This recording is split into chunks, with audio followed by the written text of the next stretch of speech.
आज के 30 জনের আনারস আম দিয়ে চাটনি বানাবো।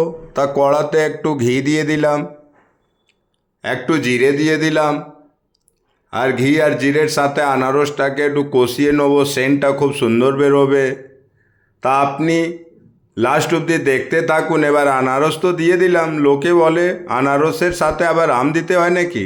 তা আপনি যদি আমটা না দিলে তা যে চিনি দেবেন তা টকটা কোথায় থেকে আসবে? যতক্ষণ চাটনিটা আট আট না হবে খেতেও ভালো লাগবে না, এটা আপনারাও জানেন, পানসে পানসে হয়ে যাবে।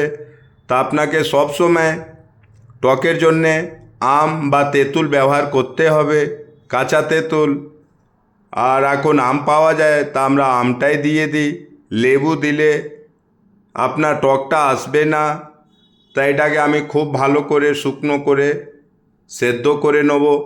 আর এরই মধ্যে আমি যে আমার ফাইবার করা আম আছে প্রায় 400 গ্রাম, আনারসের সাথে দিয়ে দেবো। আর এটাকেও আমি ভালো করে সেদ্ধ করে আমের জলটাওকে শুকনো শুকনো করে নেব। তা আমি 2-3 মিনিট একসাথে সেদ্ধ করে নিচ্ছি। এবার আমি 1 কেজি 250 মতন চিনি দেবো। আর যতক্ষণ আমার চাটনিটা আট আট না হলে চাটনিটা খেতেও ভালো লাগবে না।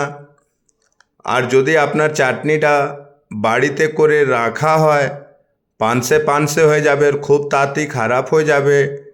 তা চাটনিটা চিনি দিয়ে ভালো করে আট করতে হবে ফুটিয়ে, তবে আপনার লং টাইম অবধি চাটনিটা ভালো থাকবে।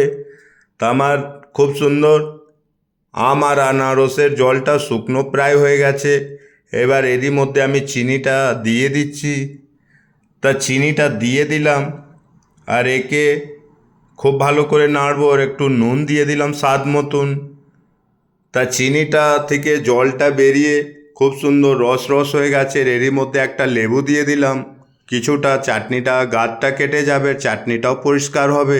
তার লেবুটা টকের জন্যে দেওয়া হয় না, লেবুটা একটা সেন্ট বেরোয়, আনারসের সাথে খুব সুন্দর ম্যাচিং হয়।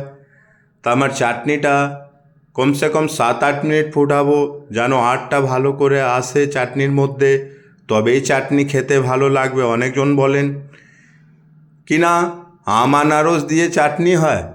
তা আজকে আমার লাল লঙ্কা ছিল না, এরই মধ্যে কাঁচা লঙ্কা আর কিশমিশটা লাস্টে দিয়ে দিলাম, যেটা আমি ভিজিয়ে রেখেছিলাম।